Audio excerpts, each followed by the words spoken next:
Y como último tema es una presentación que va a ser transmitida por vía Zoom, dado que el expositor está fuera del país, que es doctor James Gutiérrez Tudela, sobre antibiótico terapia racional. Muy buenos días. Mi agradecimiento a la Academia Nacional de Medicina por la invitación a este evento académico en la ciudad de Chiclayo. En esta oportunidad vamos a tratar el tema de uso racional de antimicrobianos. Digo uso racional de antimicrobianos en vez de decir uso racional de antibióticos, porque los antimicrobianos lógicamente comprenden también los antibacterianos, donde están los antibióticos, y también los antivirales, antifúngicos, antiparasitarios. Entonces es mejor hablar de uso racional de antimicrobianos. Tenemos algunas consideraciones generales. El uso racional de los antimicrobianos requiere la recolección de información sobre el paciente y su contexto, ¿no? O sea, tenemos que tener en cuenta la edad, el sexo, la coexistencia de la infección con otra enfermedad de base, antecedentes de hipersensibilidad a los antimicrobianos y fundamentalmente también condiciones de la función hepática y renal para hacer los ajustes correspondientes. Igualmente requiere la recolección de información sobre el paciente y su contexto. ¿Cuál es el estado inmunológico del paciente? Si tiene algún tipo de coagulopatía, si tiene algún tipo de alergia. La hospitalización previa y su duración, sobre todo si la hospitalización ha sido con el uso de antibióticos. Lo que digo, uso previo de antimicrobianos y su duración. Resultado de la vigilancia de la resistencia antimicrobiana que debe tener cada centro de salud. Y prevalencia de los distintos agentes etiológicos, ¿no? Es importante saber el mapa microbiológico en el caso de los establecimientos de salud, los hospitales, para ver cuál es el perfil de predominio de los gérmenes que uno va a tratar. Dentro de las consideraciones básicas, hay los determinantes básicos del uso racional de antimicrobianos, que son la eficacia, la toxicidad y el costo. ¿A qué se refiere cada uno de estos? Eficacia, por ejemplo, debe ser la primera característica a considerar cuando se elige un agente antimicrobiano.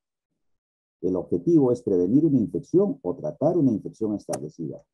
Para lograr esto, el agente debe alcanzar el sitio de la infección y ser activo en aquel sitio. Eso es importante en cuanto a la eficacia.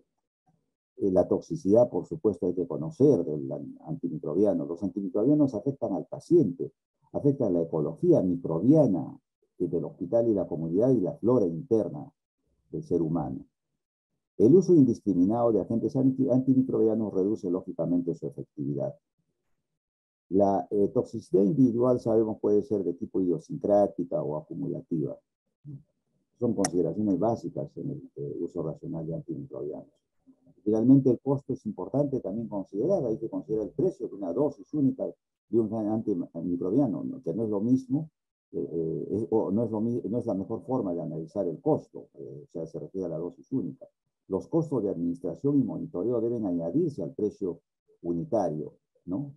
El uso de, por ejemplo, Volutrol, de tipo de venoclisis, y todo eso tiene que añadirse al costo en el caso de que se usen antimicrobianos por vía parenteral. La administración oral y la necesidad de monitoreo mínimo tienen menos costo, lógicamente. Tienen más costo aquellos que se usan por vía parenteral. Dentro de las consideraciones básicas hay que tener en cuenta que la terapia debe ser ajustada al paciente, al sitio de la infección y, lógicamente, al agente etiológico. ¿Cómo se selecciona un antimicrobiano? La selección de un antimicrobiano, lógicamente, debe ser eficaz y seguro y se considerará su composición y características farmacológicas, o sea, lo que es su farmacocinética y farmacodinámica, su espectro de acción, dosis y forma de administración, día y periodo de administración, interacción con otros antimicrobianos o con otros fármacos, efectos adversos y contraindicaciones de los antimicrobianos, su potencial de inducción de resistencia antimicrobiana, el perfil de susceptibilidad, por supuesto, de los gérmenes a los antimicrobianos, la epidemiología de infecciones prevalentes en el hospital. Por eso, como decía, es importante tener el mapa microbiológico del hospital y la disponibilidad y costo. Hay principios de dosis de antimicrobianos, o sea, cómo se dan, se ajustan las dosis de los antimicrobianos para poder ser administrados.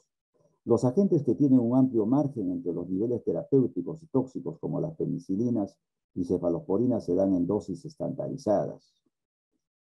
En cambio, las dosis de aminoglicósidos, los cuales tienen un margen estrecho entre los niveles terapéuticos y niveles tóxicos, se calculan sobre la base del peso corporal ideal. Peso corporal ideal. Factores en la decisión de indicar antimicrobianos. Hay que tener en cuenta el entrenamiento en terapia antimicrobiana, la deficiencia o ausencia de programas de educación médica continua, ausencia de controles de calidad sobre quienes prescriben, escaso conocimiento sobre costos y el marketing de la industria farmacéutica. ¿Cómo se evalúa la eficacia de la terapia antimicrobiana? Se basa en parámetros clínicos y de laboratorio. La curva febril, el recuento leucocitario, signos específicos dependientes de la enfermedad infecciosa y los resultados del laboratorio microbiológico en relación a los cultivos, ¿no?, de diversas secreciones. La mala utilización de los antimicrobianos es por elección incorrecta, es por dosificación inadecuada, un tiempo de utilización erróneo, utilización exagerada del tratamiento empírico que vamos a ver después, utilización en pacientes sin evidencia de enfermedad bacteriana y vía de administración adecuada. Todos estos factores intervienen en la mala utilización de los agentes antimicrobianos. El uso racional, sin embargo, de antimicrobianos se debe propender en las instituciones de atención de salud, ¿no?, de distintos niveles, no solamente en el medio hospitalario, sino también en el medio ambulatorio, en la comunidad. Deben haber condiciones institucionales que faciliten el uso racional de los antimicrobianos. Deben haber, por ejemplo, comité de control de infecciones, comité farmacológico, o sea, comité de farmacoterapia en funciones. Debe haber una educación médica continua, programada para el personal médico y de enfermería. Debe haber un monitoreo continuo de la implementación de medidas higiénicas y de contención de la infección, que evitan, lógicamente, el uso de antimicrobianos. Y una vigilancia permanente del perfil de resistencia de los antimicrobianos de los gérmenes aislados. Todo esto hace para que haya un buen uso racional de antimicrobianos en las instituciones de atención de salud. Igualmente, tiene que haber un mantenimiento de un abastecimiento de antimicrobianos seleccionados en la farmacia del hospital, ¿no? Esto es importante porque el tratamiento puede ser de algunas semanas y no es posible que las farmacias del hospital solamente tengan el antimicrobiano que nosotros elegimos para un determinado periodo de tiempo, que como puede ser una semana. Tiene que haber un laboratorio de microbiología con capacidad instalada para llevar a cabo aislamiento, identificación y pruebas de sensibilidad correspondientes. El uso de antimicrobianos normatizado en la rutina de profilaxis médica y quirúrgica. Ya debe haber un uso adecuado también en lo que es profilaxis médica y quirúrgica, ¿no?, que vamos a ver luego enseguida.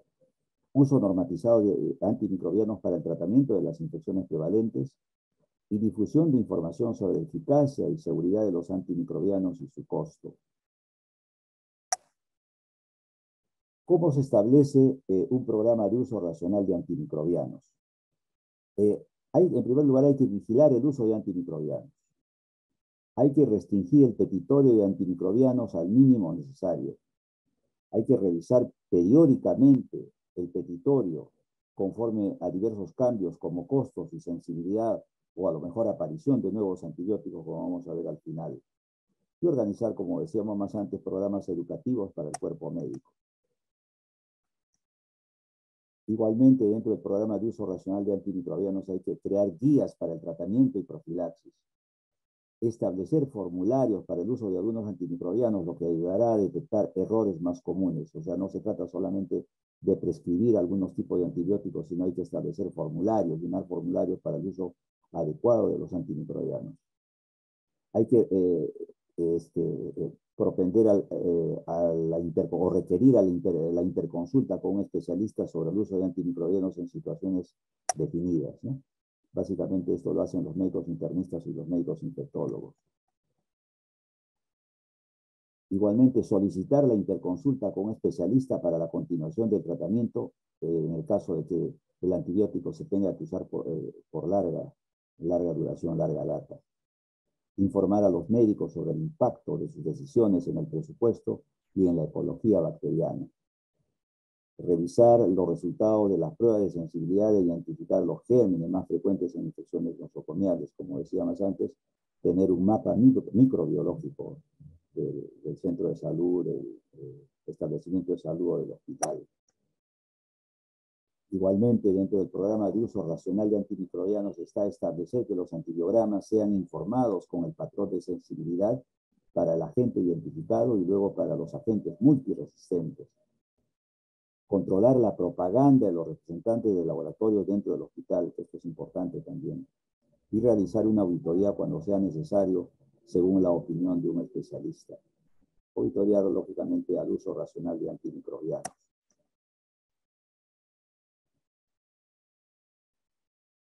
Igualmente, dentro de este programa de uso racional de antimicrobianos se debe propender a vigilar el laboratorio de microbiología para utilizar solamente discos oficiales en la realización de los antibiogramas.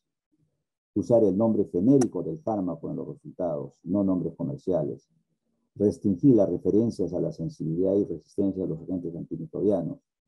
Adaptar el resultado al sitio y microorganismo a ser tratado y comparar los fármacos examinados con el petitorio.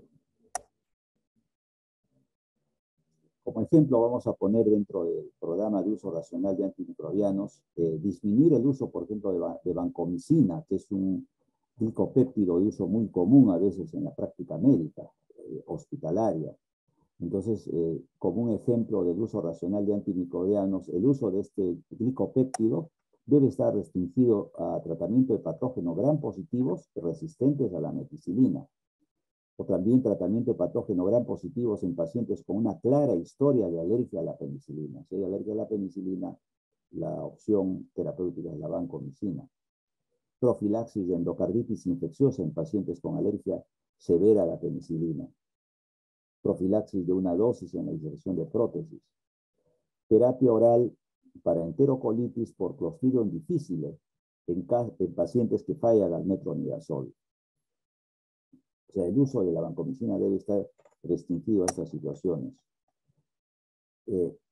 Por eso es que hay que disminuir el uso de este glicopéptido y el uso debe ser evitado como profilaxis antibiótica en cirugía en forma rutinaria, como terapia empírica inicial en pacientes neutropénicos, como terapia empírica sostenida en pacientes cuyos cultivos fueron negativos, terapia sea sistémica o local de infección por catéteres intravasculares, tratamiento primario de colitis pseudomembranosa, tratamiento de infecciones por bacteria gram positiva sensibles a beta-lactámicos en pacientes con insuficiencia renal. O sea, hay que disminuir el uso de vancomicina o evitar su uso en todas estas situaciones que acabo de mencionar. Actualmente, este año el Ministerio de Salud ha implementado este programa que se llama de optimización del uso de antimicrobianos, PROA, en los distintos niveles de atención de salud, sobre todo niveles de atención de salud de segundo nivel y de tercer nivel. La finalidad de este programa de optimización de antimicrobianos o PROA es mejorar, lógicamente, los resultados clínicos, minimizar los eventos adversos de los antimicrobianos, garantizar la utilización correcta de los antimicrobianos, el uso racional de los antimicrobianos y, por supuesto, reducir la resistencia antimicrobiana, que es frecuente, sobre todo en el medio hospitalario. Este programa entonces se llama PROA, que se ha implementado este año. Los usos de agentes antimicrobianos están circunscritos a determinados, digamos, campos, ¿no? Por ejemplo, tenemos antimicrobianos para profilaxis quirúrgica y no quirúrgica. O sea, no hay infección presente, solamente se da como terapia preventiva. Es una forma de usar los agentes antimicrobianos. Luego tenemos antimicrobianos para terapia inicial o empírica. O sea, hay sospecha de infección el patógeno o sitio de la infección es desconocido, no ha sido todavía identificada. Esta es la terapia inicial o empírica, que es lo que nosotros muchas veces utilizamos en el medio comunitario, medio hospitalario, los antimicrobianos, cuando sospechamos una infección, pero eso tiene que ser también con criterio racional. Y en tercer lugar, los antimicrobianos para infección documentada o terapia definitiva, cuando se conoce el sitio de la infección y el patógeno ha sido identificado por cultivo, puede ser por hemocultivo, cultivo de otro tipo de secreciones. Entonces, estos son los tres campos, tres espacios donde se usan los antimicrobianos. ¿Qué pasa con la terapia inicial o empírica? Como les decía más antes, esto también debe tener una decisión racional, un uso racional acerca del tratamiento inicial del uso de un antimicrobiano. Y esto se hace basándose en la historia clínica, el examen físico y los resultados de laboratorio disponibles, ¿no? Lógicamente uno no dispone todavía pues, del cultivo, pero si uno tiene leucocitosis, hay una posibilidad de que el cuadro frente al que estemos sea un cuadro infeccioso. Entonces haya necesidad de usar una terapia inicial o empírica de un antimicrobiano, decidiendo acerca de la probable fuente o sitio de infección, ¿no? Esto puede ser un proceso infeccioso general, un proceso infeccioso localizado, la sospecha clínica, y de acuerdo a eso, de acuerdo al sitio de infección, nosotros podemos hacer el uso de terapia inicial empírica, pero con criterio racional. Y lógicamente conociendo los organismos que causan infecciones en el sitio comprometido y los patrones de susceptibilidad usuales. Entonces, la decisión racional acerca del uso de antimicrobianos en forma inicial o empírica descansa también en estas tres situaciones que les estoy mencionando. Igualmente, como ejemplos, vamos a poner en qué caso se puede usar terapia inicial o empírica. Por ejemplo, en infecciones que se sospecha por gram negativo se usa cefalosporina de tercera generación. Esto es simplemente como un ejemplo. Esto no es una clase de, digamos, terapia antibiótica, sino es un ejemplo para ver cómo es la terapia inicial o empírica. En infecciones por gram positivo se usan cefalosporina de tercera generación, penicilinas antiseudomoniales, agentes antibeta lactamasa o fluorquinolonas. En infecciones por estreptococos, que no sean enterococos, enterobacterias y hemófilos influenza, cefalosporina de segunda o tercera generación, o incluso se pueden usar cefalosporina de cuarta generación. En infecciones por coco gram positivos, estafilococo aureus resistente a la meticilina o estafilococo coagulasa negativo, sí se puede usar vancomicina como terapia inicial o empírica, pero como les digo, con criterio racional. En infecciones anaeróbicas tales como sepsis intraabdominal, cefalosporinas o de segunda o tercera generación que tengan efecto antianaeróbico, clindamicina o metromidazol en combinación, o incluso otros antibióticos como los carbapenémicos, que tengan efecto antianaeróbico. En infecciones por pseudomonas aeruginosa hay una serie de posibilidades. Ceftazidima dentro de la cefalosporina de tercera generación, penicilinas antiseudomoniales, ¿no? Y en infecciones del sistema nervioso central por gram negativo, cefalosporina de tercera generación, como la ceftriaxona. Hay otros antibióticos, por supuesto, que se pueden usar en cada una de estas situaciones, pero simplemente les doy esto como un ejemplo. En pacientes con neutropenia o inmunosupresión severa, combinación de un agente beta-lactámico y un aminoglicósido. Si pseudomonas aeruginosa se sospecha, ¿no? Se puede añadir vancomicina para coco gram positivos en pacientes con catéteres intravasculares. En cambio, la terapia definitiva depende de varios factores a considerar, ¿no? Estos factores son, por ejemplo, severidad de la enfermedad, susceptibilidad antimicrobiana, historia de alergia del paciente, sitio de infección, vía de excreción del fármaco, edad del paciente, reacciones adversas del fármaco, historia de embarazo o lactancia, mecanismos de defensa del huésped y el costo, lógicamente, de los agentes antimicrobianos. Los factores a considerar entonces en la terapia definitiva. Y como ejemplos igualmente, si ampicilina o cefazolina pueden usarse en vez de un agente de segunda o tercera generación, ellos deben ser de elección en el caso de las cefalosporinas, ¿no? Siempre nos olvidamos de la cefazolina, cefalotina, que son cefalosporina de primera generación que tienen buena acción en caso de que sea necesario su uso, sobre todo para gram positivos. Para infecciones serias por Pseudomonas aeruginosa se debe usar un beta-lactámico antiseudomonial con un aminoglicósido para prevenir resistencia y hipogenalgismo. Staphylococcus aureus, productor de penicilinasa, debe tratarse con oxacilina o cefazolina en primer lugar, y en el caso de infecciones por MRSA, o sea, Staphylococcus aureus resistente a la meticilina, tratarse con vancomicina. Terapia de combinación, el uso de múltiples agentes antibacterianos indica cuando la sinergia es una ventaja en la terapia definitiva, como infecciones por Pseudomonas aeruginosa, que ya hemos mencionado también, un aminoglicósido en combinación con un antibiótico beta-lactámico, que puede ser la piperacilina o la ceftazidina. En caso de enterococos, penicilina o ampicilina más un aminoglicósido, que puede ser la piperacilina. En enterobacterias, antibiótico beta-lactámico resistente a la beta-lactamasa más un aminoglicósido. Algunas palabras sobre lo que es la resistencia antimicrobiana. El uso inadecuado o impropio de los antimicrobianos contribuye lógicamente a aumentar la resistencia antimicrobiana. La exposición continua a concentraciones subinhibitorias de antimicrobianos puede seleccionar organismos con una susceptibilidad antimicrobiana disminuida. El uso o mal uso de antimicrobianos para profilaxis y terapia fomenta igualmente la resistencia antimicrobiana. La fuerte presión selectiva de antimicrobianos en hospitales y clínicas contribuye a la diseminación de esta resistencia antimicrobiana. La resistencia antimicrobiana es una de las más serias amenazas a la salud pública. Hay aproximadamente 700.000 muertes al año debido a la presencia de resistencia antimicrobiana.